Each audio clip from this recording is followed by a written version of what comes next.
All right, how's everybody doing?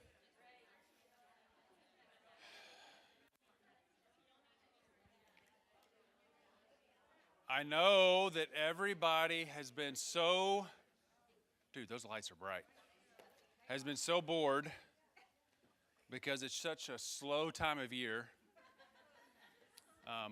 We just needed to find something to do today. Before we get started, I wanted to say a couple things. First of all, Warren, we have some questions about Wi-Fi. So what should they be using?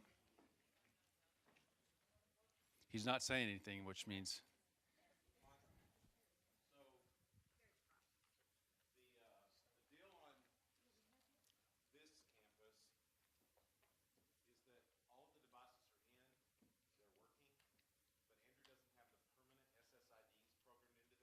yeah, all they need to know is there something they can get on right now or not? Meraki Test Network. Yeah, well, it's not going to change today, though. No. That's all we're talking about, just for today, right now. So we have been replacing all the Wi-Fi routers and trying to upgrade our network. And as this always goes, an easy 3-day job is now about its fourth week. I'm getting more of an echo now. Did it get louder or something? Turned on some speakers. Sweet. And we're still waiting on some handouts. So the handouts here. Handouts are coming, so I'm going to sing a song while we wait. Dude, y'all listening? Yeah. Yeah. No, I'm not open for requests today. Hey, let me tell you just a little bit about what we're doing today, why we're doing it.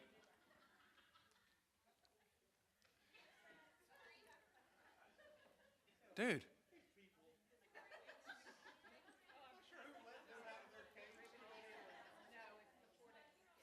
You're going to report him for that language. Here's something interesting that I've been noticing. Three and a half years ago, when I came into this job, we spent a lot of time and effort being very intentional about trying to make sure we understood who we are as a school. And, my background, being affiliated with this school as a parent for a long time and then as a board member, but my background was in higher ed.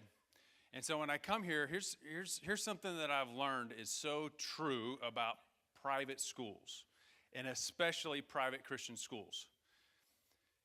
The emphasis and the push and the momentum from our families is going to be to push us in the direction of becoming an amazing prep school. And there's absolutely nothing wrong with that. In fact, we want to be a fantastic prep school. But that really is a result of the fact that, first and foremost, we're a kingdom school, and we are here to train up children in the way that they should go, to instill in them the kingdom principles that will last them for a lifetime. And as a byproduct of that, what they really learn is they learn work ethic, they learn to study hard, and they get exposure to some great material, and they are incredibly prepared for college. But that's not our aim. And by default, any private Christian school is going to drift towards focusing on becoming a great prep school. And what we do when we allow that to happen, we begin to forget that we're first and foremost a kingdom school. And we forget that kingdom education is not just for the super elite academic student. And so that's the trap that we have to be very intentional about avoiding, right? So one of our core values, and when we went through the process of establishing our Constitution, one of the things that we said was when we have kids in our school, we have not just an obligation, but a moral obligation to meet their need and do everything we can within reason to try to educate that child and instill kingdom principles into that child. And what we know is that all of our kids vary in terms of their learning styles, and they come in with all this baggage and all these different things, right? And so one of the discussions we're having in our leadership is how do we not fall into the trap of assuming that kingdom education is really just for great academically prepared students. The other issue of that's a whole nother can of worms that we're having discussion about, and part of the reason we did our fundraiser this year, a lot of the target for those funds is the other trap is that kingdom education is really just for wealthy, privileged kids, right? So that's kind of where we're at in our nation. That's where we are in terms of private Christian education. So we're trying to overcome some of those goals. And we're trying to make sure that we steward our relationship and our responsibility to take care of the kids that we have in our care. And so that's kind of, I guess, a glimpse into my heart and what we're trying to do. We're trying to expand our ability to offer services and support for kids who don't learn the same way that all of our top academic kids. And so our Student Success Center on this campus and on the other campuses, but we want to increase our investment in those things. But one of the easiest and the most low-hanging fruit is we have kids that when it comes to reading, face a variety of challenges. And you guys in the classroom, especially you guys in the elementary campus, are the best able to start seeing things and bringing those to light to help start a conversation with families that maybe wouldn't have happened otherwise. Does that make sense? So that's kind of one of the reasons we're here today. And these ladies need no introduction. Dad has always been a great resource for us, and she is definitely an expert in her field. And so she and Lori are going to do an amazing job of talking about dyslexia today. But before they come up, is there anything else I need to announce? Perfect. You guys come up. Thank you so much for being here. You're welcome. All right. Well, thank you. Before we get on very far into this discussion, you have to know that I have a huge investment here. My daughter, Cassidy King, has been here since kindergarten. And as a public school administrator in Lubbock ISD, that's not the easiest thing to do when you have to tell kids that you've chosen that your child go to Christian private school. I've been informed recently that one of the other private schools in the area is no longer called private. It's called independent. Did you know that? Because they're not funded by the church. The church doesn't take care of them. So that's new to me, and that does not roll off my tongue to say independent instead of private. You will have to forgive me. I'm getting over a cold.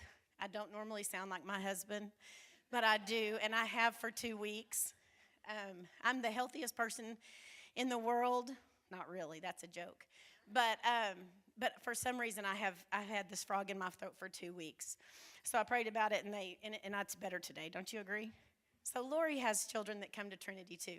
She has Lexi, who's a sophomore, and she has Maddie, that's a 8th grader. I always forget Maddie's age. But anyway, our investment and our love is here at Trinity, because this is where our precious babies go. So I love the opportunity as a mama and as an expert to blend the private and the public, because your kids are still our kids, and our kids are your kids. We want them all to succeed. And when we talk about dyslexia, we want your takeaway to be, what is one thing I can change in my classroom? Starting not tomorrow, starting Monday, starting Tuesday. Yeah, don't rush it. Y'all have a long weekend. What is one simple thing that I can change in my classroom that's so easy, that's going to make such an impact on someone who is dyslexic or someone who just struggles to learn? So that's what we hope you take away from today. But know that we're going to do the best job that we can, and we do love the opportunity to be here because we love Trinity Christian School. So they take half of my money, but we love them anyway.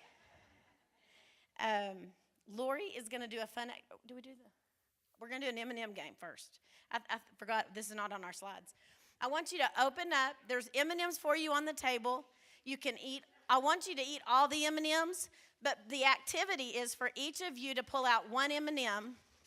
And doesn't matter which color, don't be selective, just reach in and get one. And then talk to the people around you. Uh-oh. Okay, before we get started, Tammy LaFuente, there's a table that I have reserved just for your group right here. So all of you guys in the back, this is going to be a group activity. So y'all come on up, find a place at a table.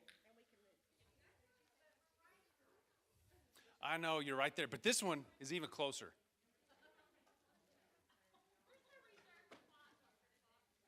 right here.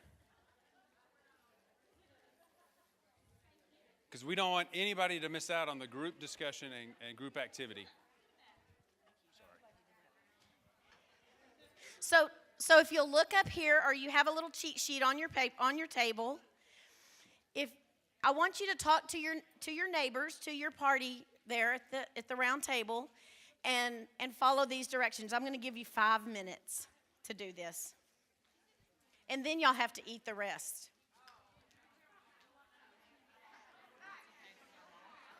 Do what? You pay $50. Yeah, can you believe that? I could not believe they were like $4 a bag. They were like over $4 a bag. Oh, no. This is fun. I guess we will be up here, huh? Are you gonna have them post the answers? Yeah, that's true. Okay.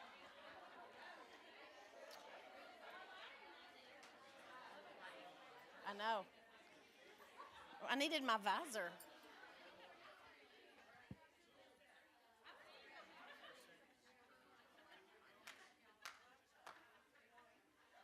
Coach Ford, I have to apologize for my child's behavior. Oh, whatever. She's awesome.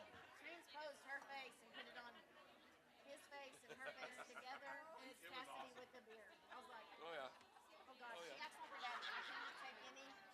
I love her to death. She's so a much mess. fun. She is full speed ahead. I give her a lot of heck, too, so Well, she it's deserves okay. it. She deserves it. Okay, are we ready? No? Okay, keep working. You got a few minutes. Okay, well, keep working. Talk away.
This is like the sun is out in person.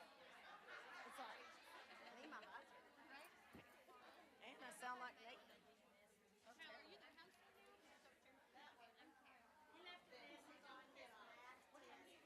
Y'all can have some introductions while you're here. Yes. I don't know everyone. You want me to have one of these? Yes. You. I have a pocket. Thank you. I need one.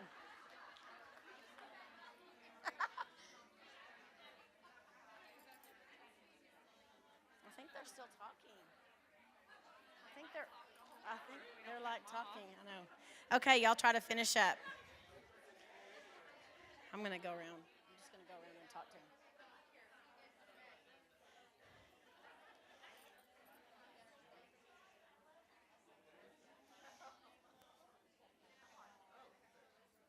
Okay, who wants to offer up something that they told? Y'all still have 3 more. Go ahead. We don't want to short anybody. Absolutely good stories. So I'm going to have a Halls in the middle of that. You have cough drops?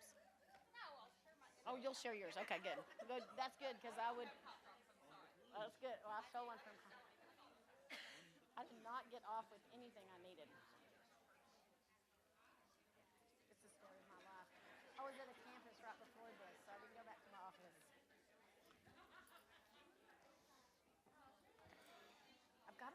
pile of trash right here.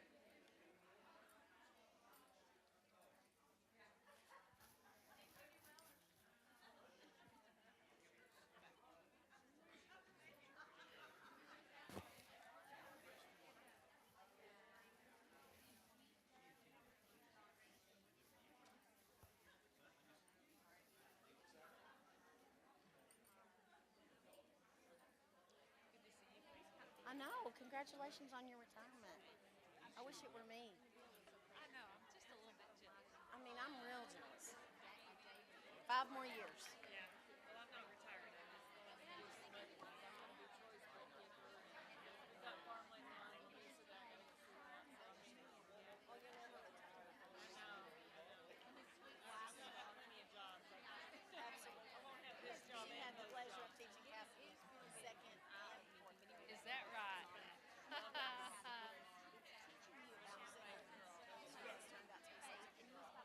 cool.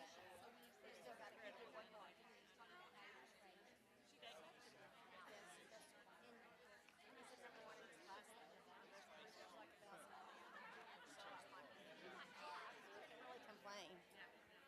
But she's been good for him too. Okay, y'all wind it up.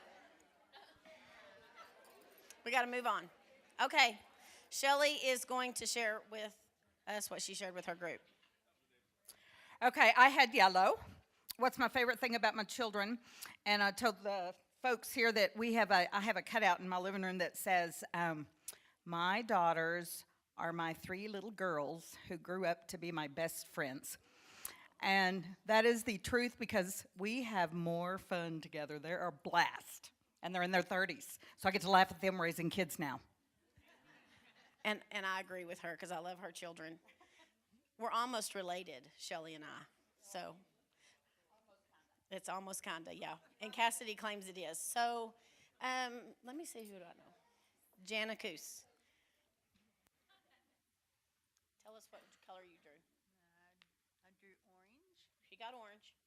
and I said cook. Oh, she's a good cook. Did y'all know that about her? I didn't know that. And that's right. What time is dinner? Okay, Kyle, it's you. I drew blue, something I would like to do in the next 6 months. And I said I want to go on vacation in the next 6 months. And I want to go with you. I love to travel, but my budget doesn't let me. Okay.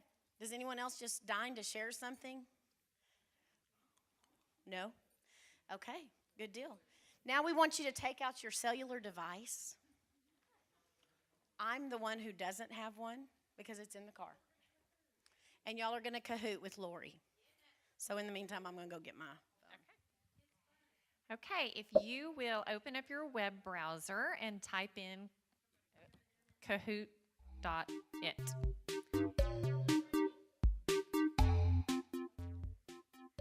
Everyone there, and enter the game pin. Uh-oh. Is anyone in? Oh, somebody's in, and I know who it is.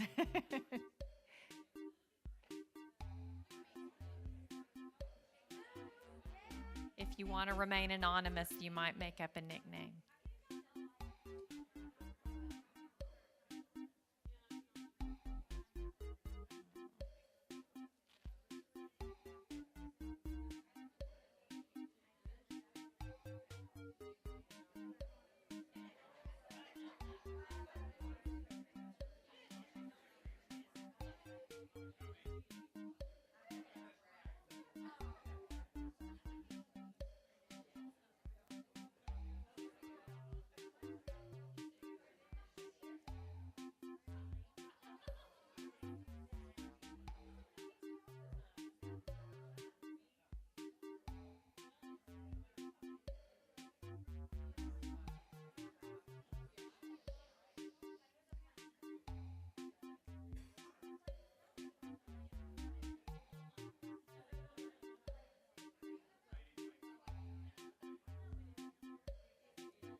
Does everybody see your name up there?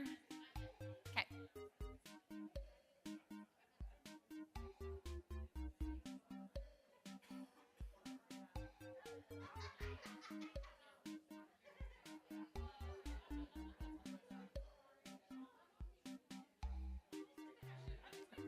Okay, just, yeah.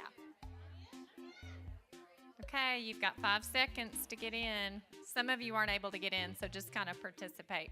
We're going to see what you guys already know about dyslexia. And I think Brad said whoever gets all the answers right gets to go home early. Is that right? Okay. Are we still logging in? Okay. We're good. Warren, you want to start it? Okay, this is a true-false quiz, and you also have to try to be the first one to answer.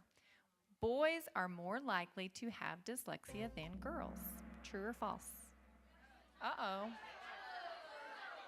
You got to let them answer first. You didn't do that? It is true. It is false. It is false. There's actually an equal number of boys and girls. Boys tend to be identified more readily because boys tend to act out more and have behavior problems when they're struggling academically. Girls tend to be more quiet and compliant. So that one is false. Okay. Next question. We all are tied at 0. Flipping letters or reading backwards is the primary characteristic of dyslexia.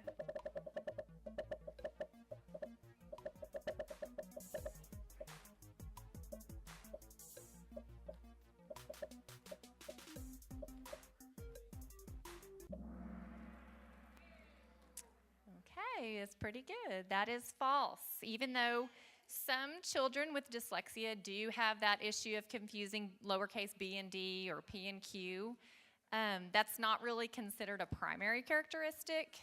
Some kids do that, and it's completely developmentally appropriate up to age 7. So we don't really consider that a primary characteristic of dyslexia. Ford is in the lead. Next question. People with dyslexia could be more successful if they would just try a little harder. True or false?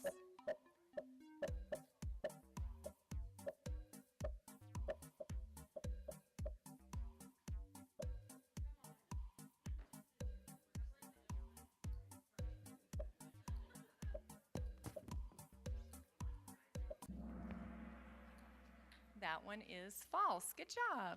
Dyslexia is not an issue of laziness. Often people with dyslexia have to work twice as hard as their peers to accomplish tasks, but it is a difference in the way that the brain processes language, and we'll talk about that here in just a minute. Good job on that one. Number 4, dyslexic people usually have average to above average intelligence. True or false?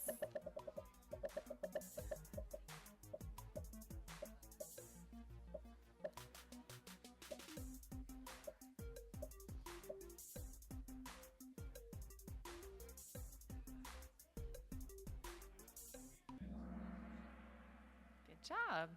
Dyslexia really has nothing to do with intelligence. Usually when we test kids for dyslexia, they almost always have average to above average IQ. So it's not an issue of not being smart. It's actually just the opposite. They are always very, very intelligent.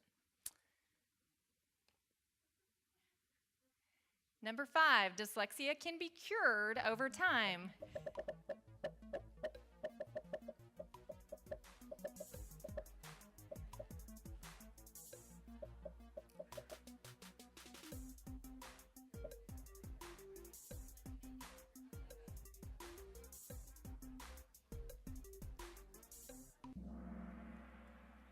That one was false.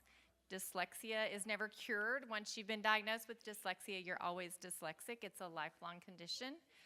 However, with good accommodations and good early intervention, that can make a huge difference for those children.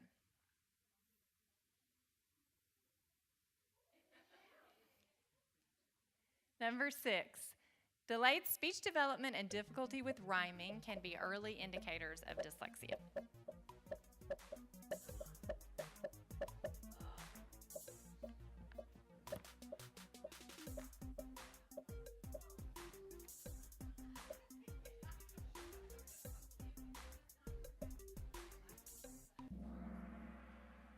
You guys are smart.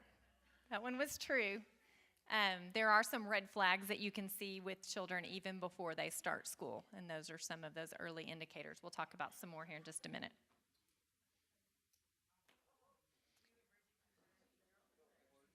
Number 7, research has proven that using colored overlays helps dyslexic students to read better.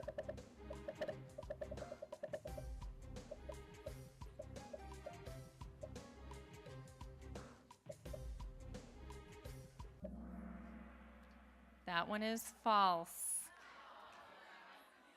Even though I still see a lot of kids using colored overlays, and some children would swear by them, there's really not any research showing that those are effective. And that is because dyslexia is a brain-based disability. It has nothing to do with vision. Next question. Oh, Gigi in the lead. Woo! Number 8, dyslexia is a problem with the way the eyes see letters in a word.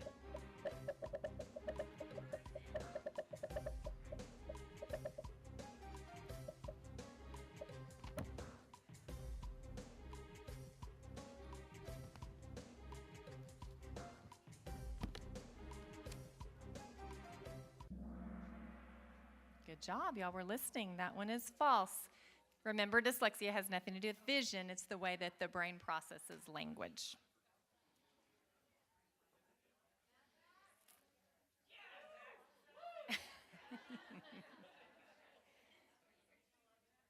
Number 9, children with dyslexia often have coexisting conditions such as ADD or ADHD.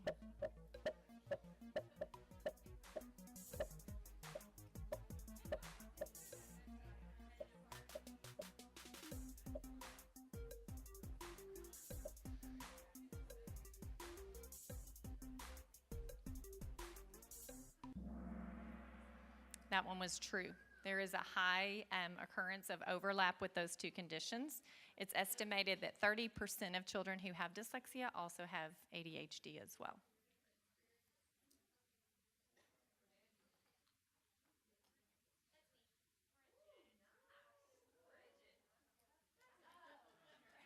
Last question. Dyslexia is often inherited from a parent or family member.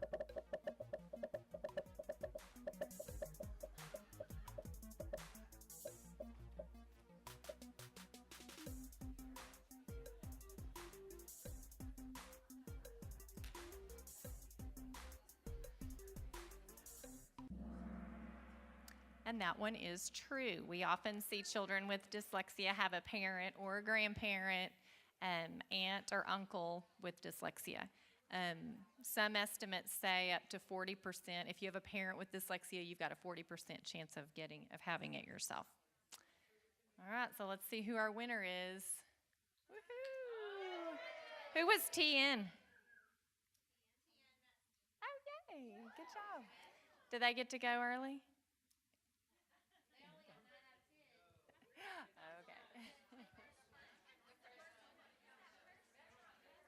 Okay, good job, guys. Y'all are smarter than the All Saints staff, just saying. Okay, can you take me back to my PowerPoint?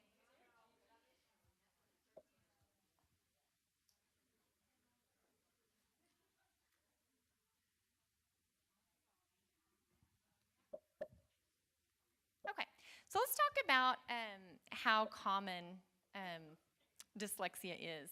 We know that 13 to 14% of the public school population is served through special education services, and about half of those students in special education have a specific learning disability. Of the students with a specific learning disability, about 85% of those struggle with reading is their primary challenge. And specifically in that last box, talking about dyslexia, it's believed that up to 15 to 20% of the population as a whole has characteristics of dyslexia. In the public school system, some of those students are served through special education. Some of those students are served through Section 504, so they're in both. Here at Trinity, we have about 51 students that have been identified with dyslexia, 18 in the primary grades, 16 in 4th through 6th, and then 17 in junior high and high school. So if you don't know who those students are, you need to. So we know that dyslexia is something that affects all of us, and with all the new legislation being passed in House Bill 1886 that's requiring the early identification of kids in K and 1, we know those numbers are going to be on the rise. We're seeing more and more requests for testing in LISD.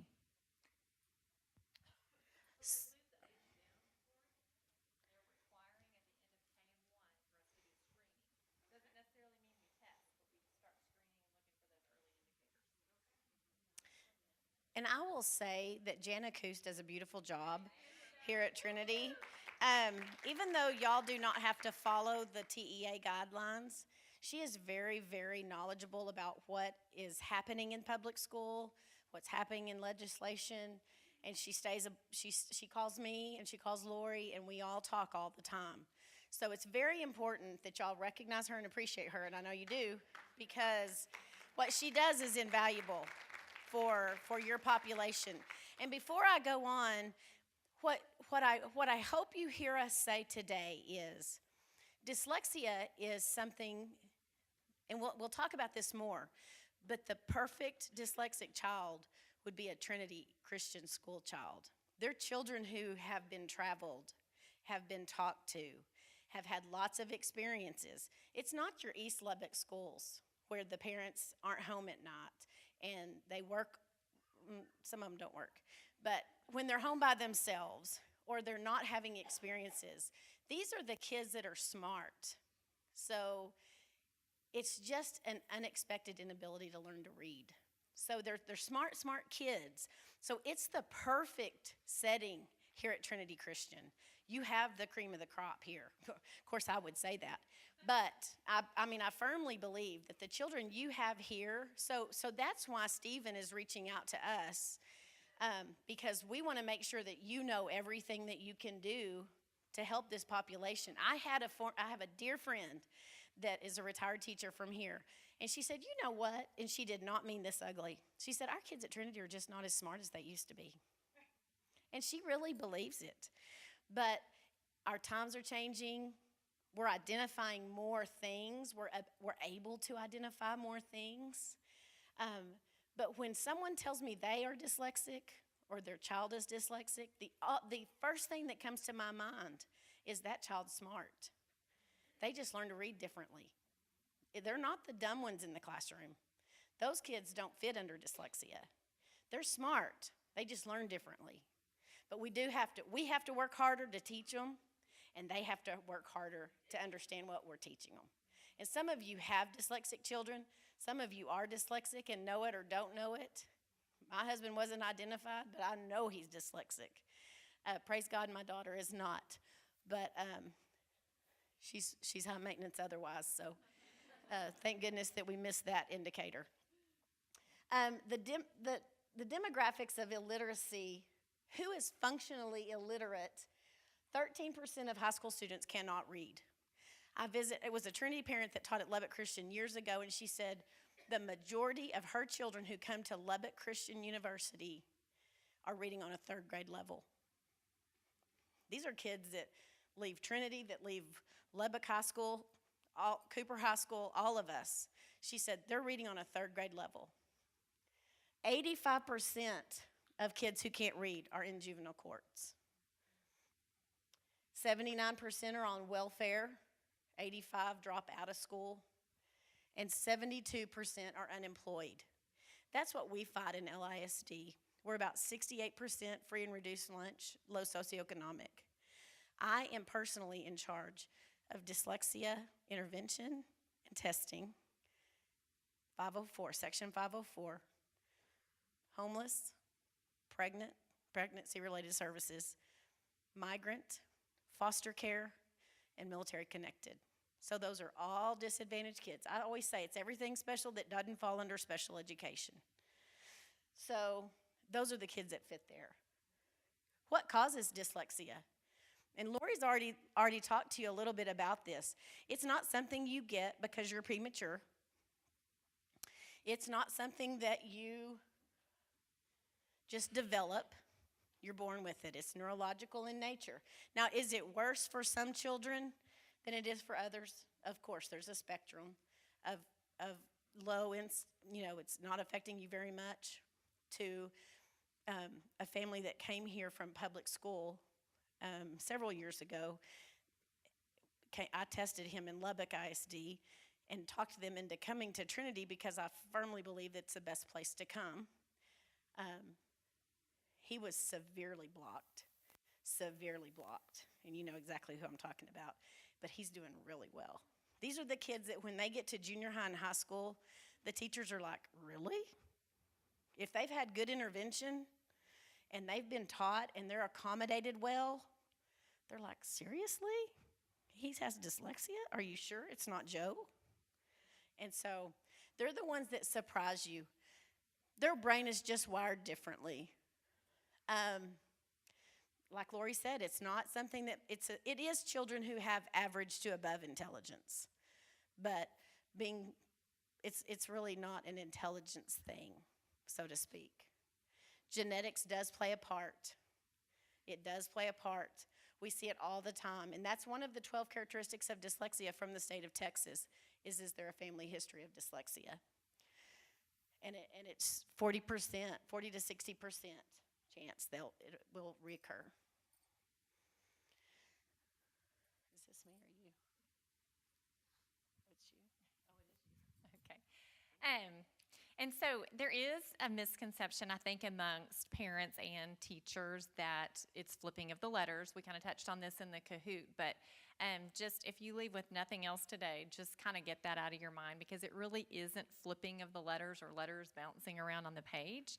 Some children do report that, but that's not really what the International Dyslexia Association considers even one of the primary characteristics. Just keep in mind that it's not a vision issue, but it's a difference in the way that the brain processes language. So what is dyslexia? There's 4 main characteristics when we're testing that we're looking for. And those are listed for you on your slide. These are the 4 primary characteristics. Children with dyslexia have difficulty with word recognition, that is sight words, whether in isolation or within the context of a story. They also have difficulty decoding unfamiliar words when they come to those. And because of those difficulties, they have choppy, labored reading that is not fluent. So they have low fluency compared to their peers. And then they're almost always poor spellers. So they have difficulty with the rules of spelling and applying those to words, and they have difficulty misspelling just common sight words. So those are the 4 primary characteristics of dyslexia. The International Dyslexia Association definition talks about some underlying causes, and these are some things that we look for when we're testing. Dyslexia often results from the phonological component of language. And so one of the things, and this is considered the hallmark of dyslexia, this is something that I see in 90% of the students that are dyslexic that I test, is that they have low phonological awareness. Now, for those of you pre-K kinder teachers, that's a term that you're very familiar with.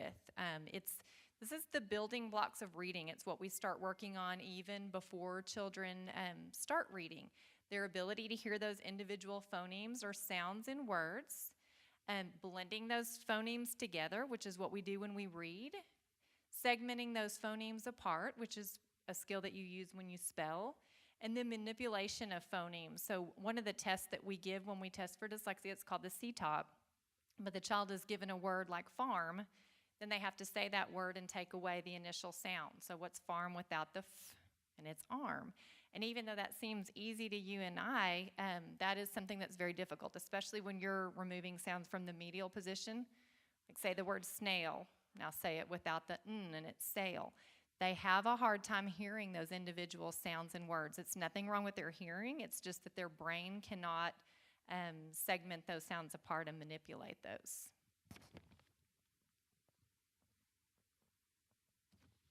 The other areas that dyslexic children don't always struggle with, but they can have difficulty with their phonological memory, which is a measure of their short-term memory.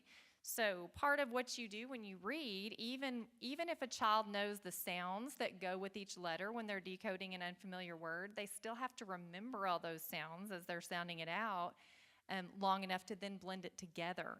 And so often I'll see kids that can give me the sounds, but then by the end of the word, they've forgotten what they said. So that, if you ever see that in children, that is their phonological memory having issues with that. The other area they can struggle with is rapid naming. And rapid naming is more a measure of your long-term memory. So even when children have seen, sight words, for example, they've seen it hundreds of times, but they still can't remember what the word is. You ever see that? That's a measure of their rapid naming. So they may have it kind of filed away in their long-term memory, but they're not real efficient or fluent at retrieving that information. So those are three what we call the causes, the underlying causes that we look at in children with dyslexia.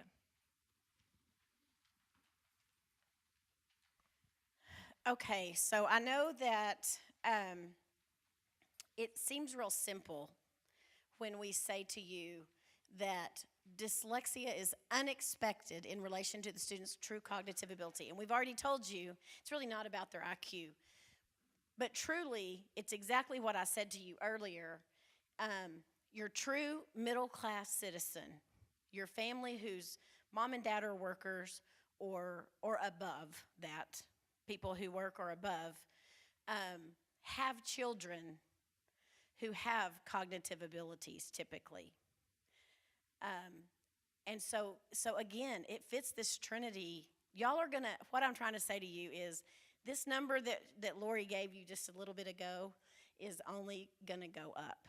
So we're getting more and more, and I bet you $100 that you could sit here and tell me the name of a student in your classroom who you don't think is dyslexic, who you don't know for sure is dyslexic, but you're thinking, you know what, he cannot spell his name. Or he is the slowest non-automatic reader. He has no automaticity, and he's in the 10th grade, and he still reads like a first grader. Typically, looking at Ms. Walcott, their math is easy for them. So again, it's unexpected. Math is easy because dyslexic children think in pictures. They don't think in words. How do you get a picture of the word the, though? How do you get a picture of was and why? Those are those sight words that they can't read. They cannot retrieve those, and that slows their reading down because they can't get a picture. But if you say cat, if you say house, if you say school, they've got a visual. They think in words. So math, because they can manipulate it with their hands, move it, touch it, see it, move things away in their minds by this age, that makes sense to them. They're good in sciences. They're good with labs. They're as long as it's not a lot of reading. But they don't read well, and they don't enjoy reading for pleasure. So we're going to talk to you about some of you English teachers who have a lot of reading, some things that maybe you can do to help that. If you look at the screen, and you can't really tell on your handout, but these are some people that we all recognize that are scientists, creative people. Walt Disney was dyslexic, which everybody knows Walt Disney. He was a creative-minded person, but he had dyslexia. Will Smith, Keanu Reeves, Hans Christian Andersen. I mean, it's not just all your movie stars. It's like Jay Leno. Mr. Jay Leno is one of the most dyslexic people that ever come across the screen. George W. Bush, if you ever watched his interviews, if he ever did a live speech, he was reading that teleprompter very slowly. I was like, he's got to be dyslexic, and then sure enough, I read it. The problem is when you hang out with me privately, I diagnose you. And I don't just diagnose you with dyslexia. So one of my dearest friends that goes to school, that her children go to school here, she's like, what's the matter with him? I'm like, it's my secret. So here's what I want you to do. I want you to talk at your table, and even you administrators have kids that you have come across in your life. I want you to think of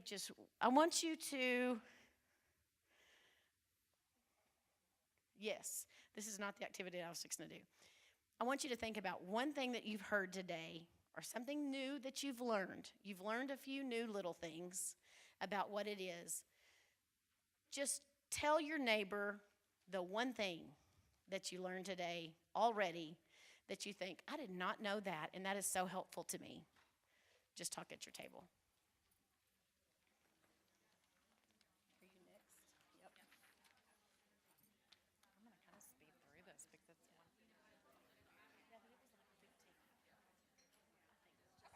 Are you next? Yep.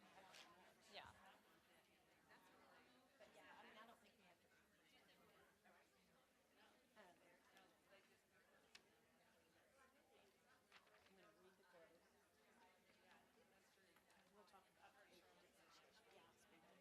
through this because it's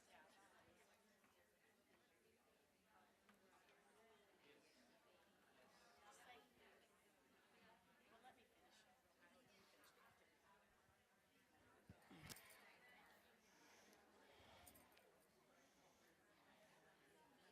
Yeah.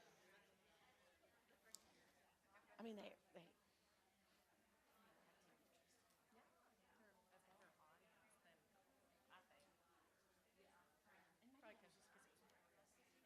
And these are our people. They're going to be nuts, whether they're interested.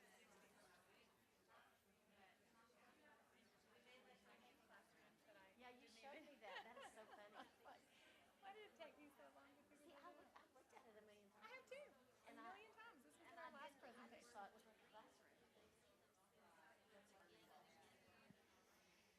Okay, just for the sake of time, because we want you to get as much of us as you can, please know that you can always call us, and some of you do email or call us, but one person share out just one little nugget of something that you didn't know that you thought, of course.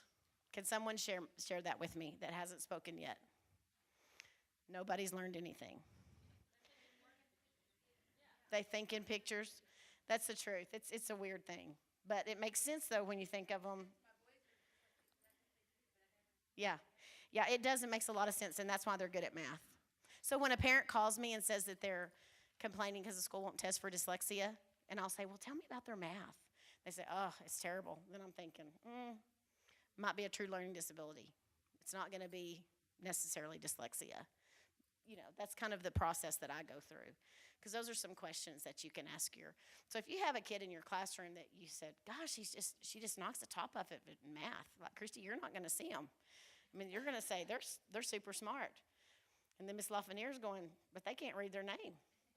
So, you know, that's how that works. Okay. Okay, so let's talk about what it looks like in the classroom. And we're going to break this down just by grade level. I'll try to go through this quickly. Even though we don't test for dyslexia in preschool, there are some red flags, some early indicators that you might see.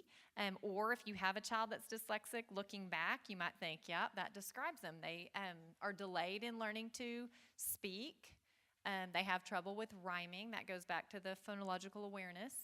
They sometimes make those little mistakes like Paschetti for spaghetti. That, you know, we think are cute, but if you're doing that in kindergarten and first grade, that's not so cute. So sometimes that's because they can't hear those phonemes in words. They have a hard time with nursery rhymes and chants. They have a hard time with word retrieval. So these are the kids that are trying to think of somebody's name or the name of an object, and it's like right on the tip of their tongue, but they can't retrieve the word. They often have a lot of difficulty remembering letters and the sounds associated with the letters, remembering numbers, or just like Dana said, even remembering the letters in their own name. And they don't enjoy being read to. They have an aversion to print. And keep in mind as we go through these that they are, even if we're looking at a child in 3rd grade, they could have some of these characteristics of the earlier grades. In kindergarten, is when you start working on some of those building blocks of reading. These children have difficulty breaking words into smaller parts and hearing the phonemes in words and manipulating those into syllables. Again, they have trouble remembering the names of letters and their sounds. They have trouble with decoding, and you start to see that difficulty with spelling and remembering just how to spell those very basic words. In 2nd and 3rd grade, they're going to have difficulty remembering sight words. Again, difficulty with decoding letters and sounds. Some of these kind of repeat. You'll start to see some of these spelling errors, like they might spell words phonetically, even though, as we know, all words don't follow the rules, and they'll kind of spell words the way they sound to them. Their fluency is affected. You'll start to see over-reliance on using picture clues because they do struggle so much with the word recall, and it starts to spill over into their writing. So you'll see difficulty with writing. They don't like to write. In 4th, 5th, and 6th grade, you will see difficulty and even fear about reading aloud in front of their classmates. They don't read for pleasure. They do have a reduced vocabulary because they're not reading as much as their peers. In their writing, they'll use simpler vocabulary because it's easier to spell the word big than enormous, so they'll use those real basic words that they're comfortable with spelling. And then they tend to over-rely on listening rather than reading for comprehension. So usually dyslexic kiddos have very high, very good listening comprehension. That's good, thank you. So for middle school and high school, do y'all test in middle school and high school, Jana? Okay, so y'all don't really do a lot of it. I know that one of your juniors this year, or last year, as a sophomore, started the Scottish Rite program. That's unbelievable to me. That's hard. That's hard because they go back and learn A apple ah. So I applaud him for even being interested in that. So middle school and high school is a little bit different because at this level, hopefully, we've tested them at an early age. Then we've intervened with LR, which I'll call language retraining. We call it Take Flight. It's all the same program. So at this level, we're heavily accommodating them. Now, one thing that you have to know, your second big takeaway today has to be that children with dyslexia do better on things that they can use their senses with. Besides the taste, they do best with things that they can hear and see. Research shows that if you pair instruction at church, for example, Hope and I go to the same church. If he did not have the screen with the scripture and the words, I probably would be planning my grocery list because I'm not really listening unless he has my full attention where I can see it and I can hear it. So pairing instruction for everybody, even your valedictorian, is best. Now, it may be that they write it and hear it, or they write it and see it. It doesn't matter which ones it is, but dyslexic children perform best. That's why they do well in labs. That's why they do well in math, because they can touch it, they can move it, they can hear it. So just be aware that if it's not working between you and the child privately, pull in something else. Pull in a video and talk them through it. So that's kind of my soapbox I got off. They have a large amount of homework at this level, but they have difficulty with the amount. So hopefully you're accommodating them there. And I am always available to help you talk about more accommodations. They have frustration with timed things. Y'all, dyslexic children do not perform well under time pressure because of their memory skills. They don't do timed tests. Like the test that Lori gives that I used to give, the things that they usually don't do well on, they can read sight words when they're given all the grace of time. But when we do it under a timed issue, they don't do as well. They just don't do well and because they're processing. Like, I'm looking at kids and I know they're dyslexic and I can see their little wheels spinning. So they don't do well under time. So what you can do is don't time them. Difficulty with written assignments, dysgraphia is what it's called. But they're the ones that don't spell. They don't have pretty handwriting, typically. Some of them have really pretty handwriting, but most of them don't. Probably the little girls do, mostly, because that's what we do. We put little squirrely dots and hearts and all of that stuff. But really and truthfully, they don't enjoy the process of writing, the physical process of writing. And then because of that, they're not creative. Ms. Lafreniere, I bet you can vouch for this. That makes it short. Then they're not as creative. So it's this vicious cycle.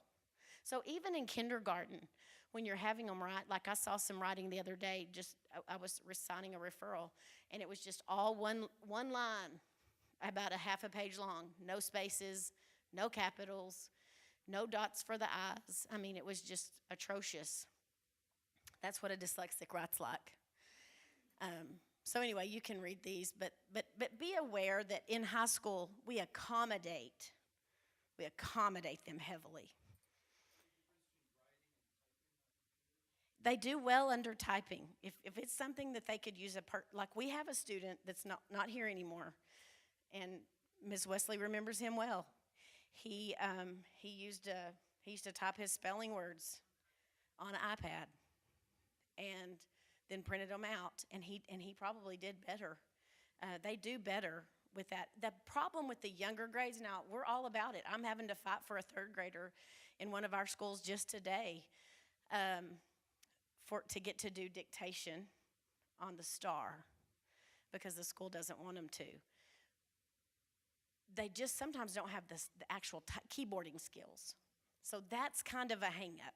So if you do know you have a dyslexic child, y'all teach them to type. Get one of those free keyboarding skills. Have their parents do it at home.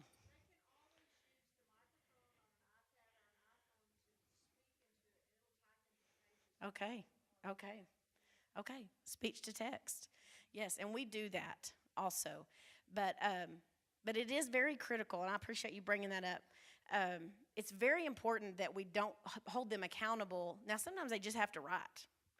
But we do, as the prep school, have to kind of come off our high horse. And I say that as a parent who wants her to do well, and I want her to succeed. And I'm always pushing her. But we do have to kind of come off of our high horse as educators and say, okay, you learn differently. It's okay if you do it by a different mechanism. We just have to let that go. We just have to let it go. We have to do what's good for the child at that point. Not what's good for us, but what's good for the child. So that's always my bottom line when I have a mad parent or if I'm talking to a mad teacher, because that's pretty much what I do all day, every day is meet with mad people. I mean, it is, am I right? Because someone's not happy all the time in Lubbock. We have 30,000 kids. So if they're not happy, my question is, what's good for the child? Not what's good for the teacher, not what's good for the principal, not what's good for the parent. What's good for your baby? So, anyway.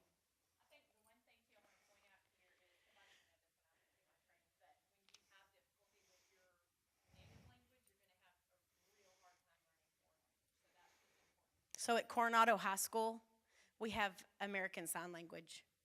So all of our dyslexic children in that feeder pattern do really well in American Sign Language because it counts as their foreign language credit. So if y'all have anyone that you know that does American Sign Language, y'all use it as your foreign language for these children. They're not going to do well. Okay, I'm going to read this to you because it's critical. So what do I do to help? And this is the last little part that we need you to listen, and we need you to listen real hard. Early intervention is key. You all have heard that all day. But am I saying if you're in high school and you suspect that Susie has dyslexia, and I know she hadn't been tested, that you just keep your mouth shut because she really makes A's and B's. No. If children who have dyslexia receive effective phonological awareness and phonics training in kindergarten and first grade, they will have significantly fewer problems in learning to read at grade level than do children who are not identified or helped until third grade.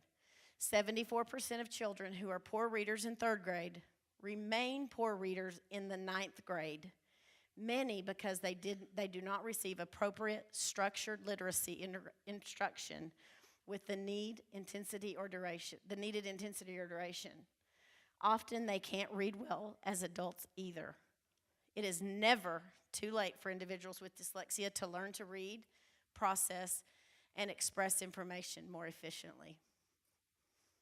And that's from the IDA, International Dyslexia Association. So y'all, please don't ever give up on them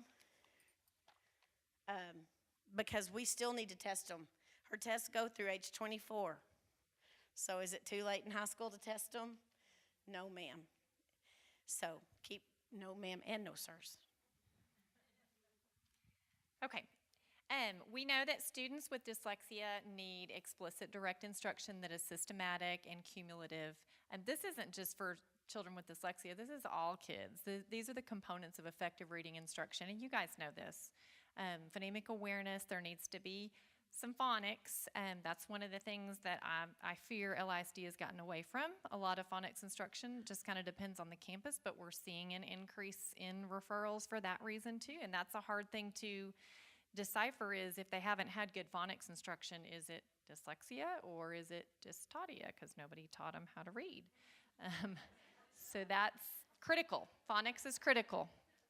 That's not just me saying that, that's the IDA saying that. Teaching them to decode. So most good phonics programs have a coding system. It doesn't mean that they have to use it on every word, but it's a tool in their toolbox when they come to unfamiliar words that they can use that decoding strategy. Word recognition is another part of the battle. One of the things that really helps is giving them those first 300 words on the Fry list, because those first 300 words make up about 65% of all the words they're going to see in print. So they need to know how to decode unfamiliar words, but they also need to just recognize common words that they see over and over again. Spelling, of course, is important. Vocabulary. We need to be teaching reading comprehension strategies and working on reading fluency. So all of that working together is critical. Dana talked a little bit about the multisensory approach. All of the current research on dyslexia suggests that dyslexic brains respond best to a multisensory approach, and that is the way that the teacher delivers instruction, as well as the way that students practice and show mastery of skills. So visual is one way that we teach, but pairing that with auditory or tactile or kinesthetic, involving movement with things, at least two modalities together. The Take Flight or the language retraining program is big on the multisensory approach. So everything the kids are learning in that program, they're seeing, they're hearing, and they're touching. It's huge. So what do you do if you're in the high school and we tell you you have to pair their instruction? It's hard. Ms. Legecko, would you agree? I mean, it's so hard at this level to just make it individual, but it can be done. So this is what we're really hard to do. All this other was just fluff. But the games were fun. What we hope you take away today is, what am I going to do differently? Just like I told you earlier, what am I going to do differently on Tuesday that's going to make a difference in not just your dyslexic kids, but those kids that, we do have a few kids that don't have perfect home lives. And we have kids that struggle. You don't know why. Sometimes they're the ones who get called lazy. They're the ones who, because they're bright, they don't know what teachers just think, well, you're just lazy. You don't do your homework. You don't work hard. But it's a mask because they don't know what they're doing. So they just avoid it. What is differentiated instruction? Differentiation means tailoring instruction to meet an individual need. Is it okay? This is what I hear every day, y'all. Is it okay to give you 6 words? but I gave you 12 words? Yes. The answer is yes. Can you assign them in math? Can you give them, or in any subject? Can you just do the odd numbers for me? Yes, you can. You do whatever it takes to make it individual for that child and not to be agony and to just pick them apart just to say they did all 20. Because doing every other one still shows that they know what they're doing. Wait, you got to go back. Whenever a teacher reaches out to an individual or small group to vary his or her teaching in order to create the best learning experience possible, that teacher is differentiated instruction. It's those that you call to the back of the room. Is it worth it at the end? Yes, it is. Do you have them come back in during their flex time? Do they come back in after school and finish test? Miss Cassidy King in math, always. But it's all differentiated. Changes in the way teachers present information help students master a new skill or test what a student knows. Change it up. Now, Hope's kids, probably the dyslexic kids, do really well in theater or in your praise band because they're musical, they're creative, they're artsy, they're just amazingly creative. But if she asked them to write a paper about it, then they would balk. So be creative. Be creative in your differentiation. It's a hard word to say, but we'll give you some ideas. If you're just you're thinking, I teach sophomore chemistry, and if there is such a thing, is that when you take? I think that's when. Anyway, how do you differentiate for chemistry? Because we have to know all of this. Well, there's a way. There's a way to do it all. So talk to your people and tell them. Okay, we're going to do a case study. And so you're going to work with your neighbor. You want me to read it? There's 2 case studies in your packet. If you're elementary, I want you to, or just kind of decide at your table. If you're elementary, do Charlie, the 3rd grade student. And if you're secondary, do the second one, Bella. She's an 8th grade girl. Y'all talk about it and tell us what you're going to do, because we're going to ask you.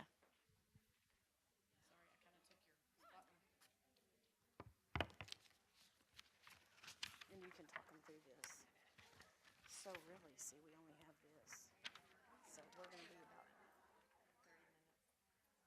Yeah, I think we'll be there.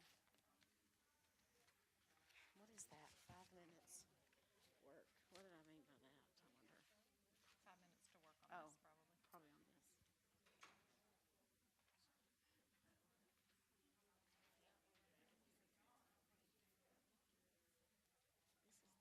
You need a sun visor. I don't know how these kids get up here and sing. It's blinding.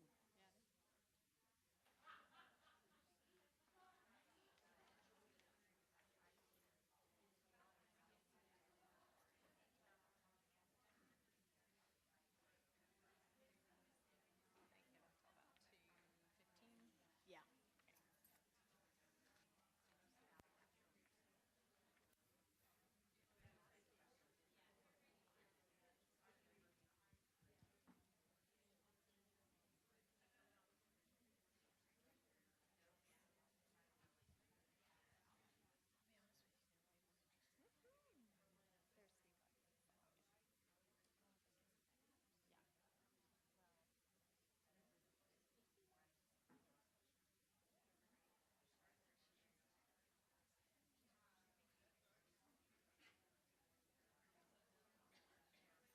K through 12.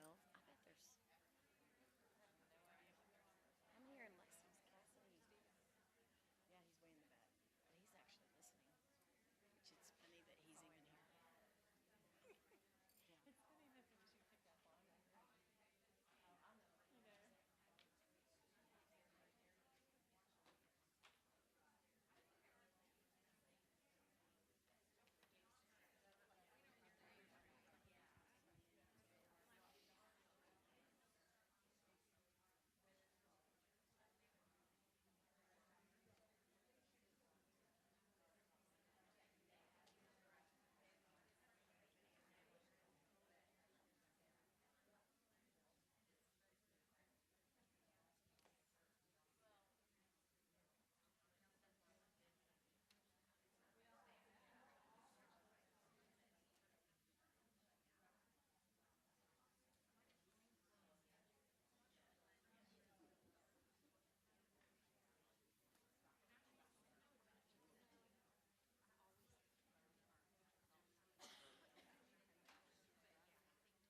issues with that. That sometimes the kids just aren't really ready, so I have to go a little bit slower. And like it works, like obviously.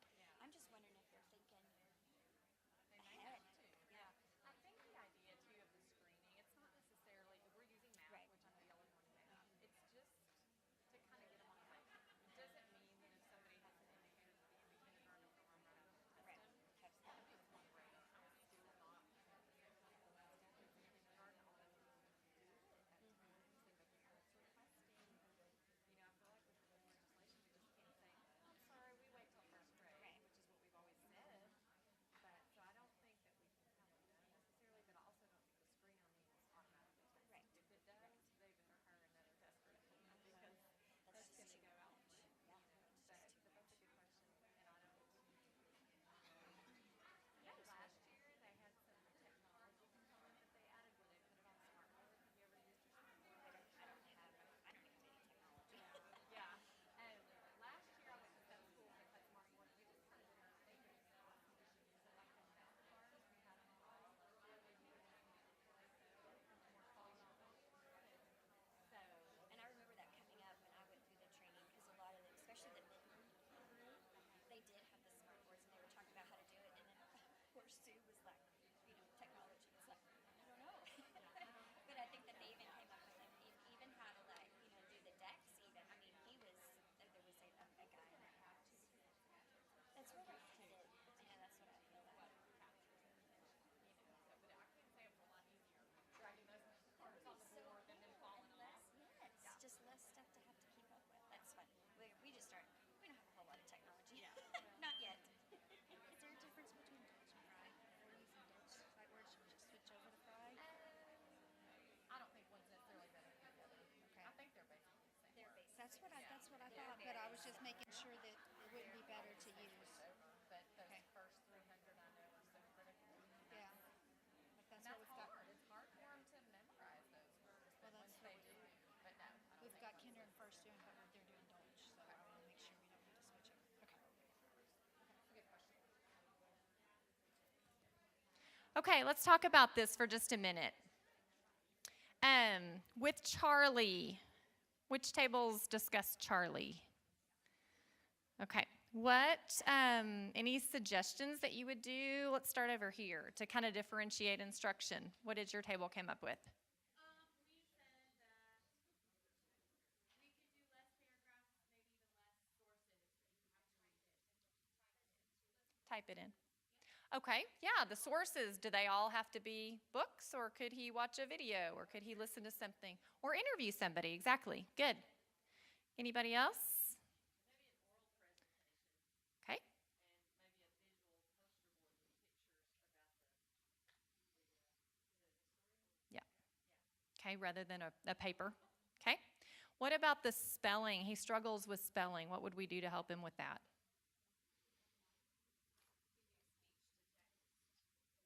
Okay. Perfect. Okay. Yeah. And spell check, that's an option that we've got on online. And also just giving kids a list of commonly misspelled words is something we do in LISD a lot. So just give them a list that's either created specifically for them or just have the Fry words that they can refer back to for help with those words that they misspell a lot. What about Bella?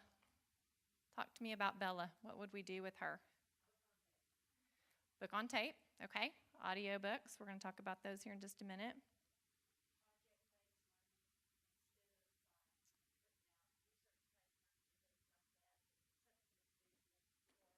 Perfect. Okay, good. Hard copy of notes, good. What about the teacher lectures and she has a hard time keeping up with that? Could we let her record that using her phone? Voice memos, record that? Okay. Y'all are good. And I know you guys already do a lot of this. We're just, yeah, it's good to be reminded for sure. So, just to talk, and I'm going to try to do this quickly, accommodations, and there are a lot of accommodations that we didn't even include on here, but when we talk about accommodations, remember that it's just an adjustment or a strategy to level the playing field and lessen the effects of dyslexia. It doesn't change the content. So is it fair to offer accommodations to students with dyslexia? Yes. It's just like I tell kids, Dana may need to wear contacts. I don't need to wear contacts. That doesn't mean it's not fair. It's just an adjustment. It's something that she needs that I don't. So I know you guys do accommodations as well, and we've just listed some of the most common ones that we use with dyslexic students.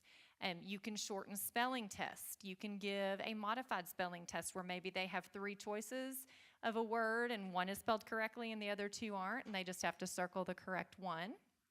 And not penalizing them for misspellings in their papers, and providing oral assistance. That could be reading something in its entirety or just upon student request, helping them with the reading. Giving them extra time, and this is huge. You know, very few of these accommodations really can carry over to the college level, but extra time is one that can. So they're just gonna need more time to read things and complete assignments. So that's an easy one to do. But also put parameters on that. So extra time means you get 1 day. I wouldn't just leave it wide open to however long they want to drag it out. Breaking assignments down into smaller parts, we also call that chunking. It's not a very good picture there, but just a visual. You can get a file folder and cut it into 3 different sections, and just they have to do the first section, then they get a break, then they can move on to the next section. So just giving them more manageable pieces to complete. Graphic organizers are good. Allow them to read assignments the night before, and I know you guys do that. Preferential seating, hard copy of notes, or fill in the blank like you get at church sometimes where they're still paying attention, but they've just got to fill in the missing information. Shorten assignments, allowing them to respond orally, and then clarifying written directions. And really, these are like K through 12 things that you can do, but we did put a few of the things on there, and I'm not going to read all of them, but suggestions for older children. Having a class syllabus. Children with dyslexia are not good organized people. They're just not. You have to get them organized. You have to remind them. It's a short and long-term memory issue. But they're just the one who has the messy desk, and if you go through it, you find all those papers that they didn't turn in. And some kids are just like that anyway. But remember, another takeaway we want you to remember is that 40% of these kids that are dyslexic are also ADHD or have ADD. So they're also impulsive, and they're also not able to stay focused all the time. And that's not all of them, but it is a lot of them.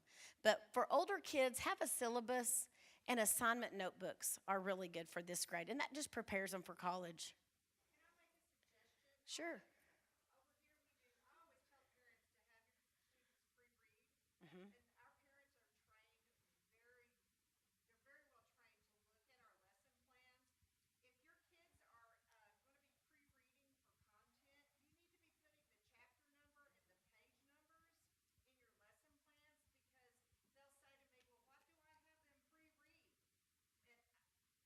Oh, on like RenWeb? Gotcha.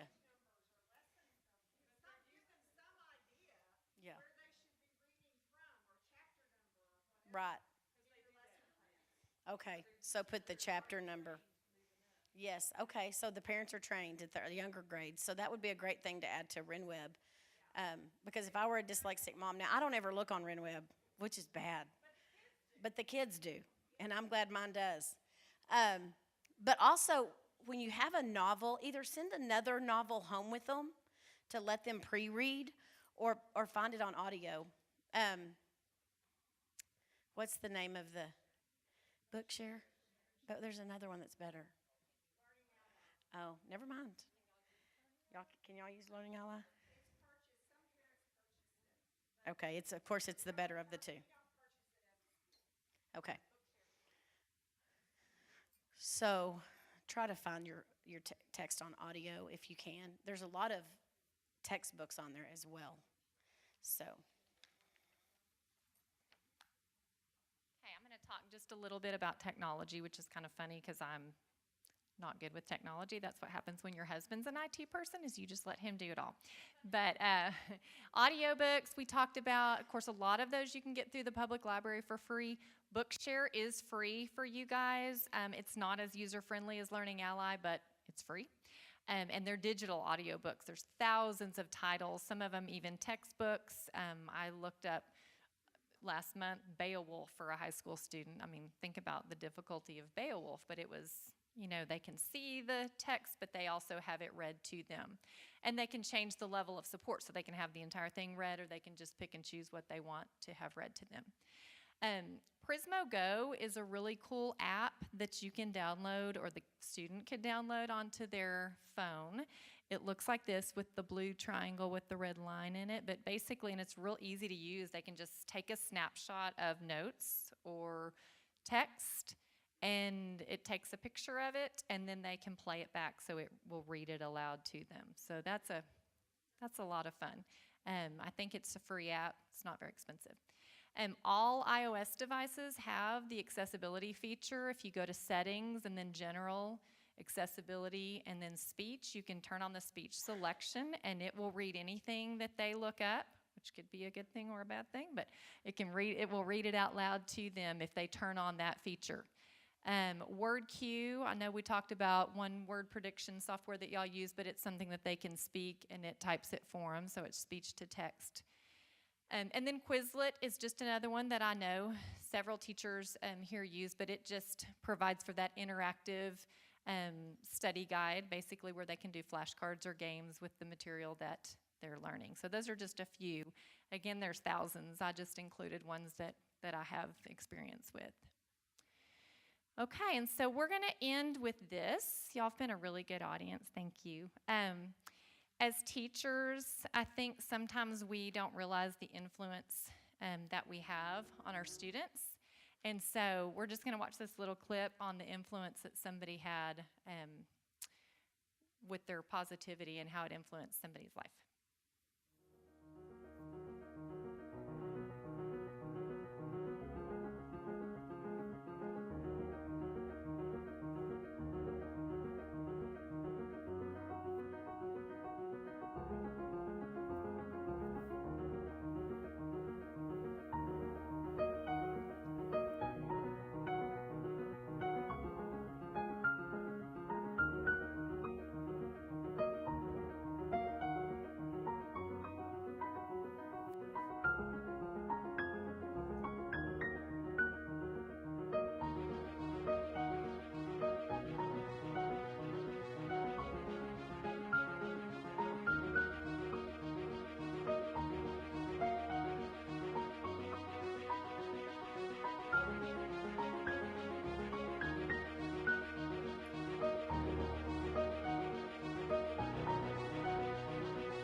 Have y'all seen that before? I love that video. So in closing, we appreciate the opportunity to come. It's always a treat to get to come teach amongst our peers and have fun with people that we know love our babies personally, because we love you too. And please know that our phone is always open. You are always welcome to call us. We consider this just helping ourselves. We help you, you help us in so many ways. So never hesitate. Everyone at this table probably knows how to get a hold of me. Dr. Cox knows how to get a hold of me. Brad knows how to get a hold of me. So Christy Fansler knows how to get a hold of me pretty well. And just so you know, the word on the street is the cheerleaders call her Fanny Pack. And guess what she got for her birthday this week? She got a fanny pack. But she doesn't want y'all to call them her fanny pack. They're very, very, just the cheerleaders can call her fanny pack. So on my phone, because Cassidy and I we share our contacts. I couldn't find her when I was texting her the other day, and I had to look. I had to do fanny pack. I was like, this just seems wrong. But at our house, it's a big joke because it's funny. So thank you for your time and your investment. We know you have other important things to do, but thank you for listening and being encouraged, hopefully by us. And if you're a parent of a dyslexic, or you are dyslexic, or you have a nephew or a niece that's dyslexic, please know that we're here to answer questions for you. And bless you for Easter. Y'all have a nice holiday. We'll be back at work on Monday when y'all are sleeping in.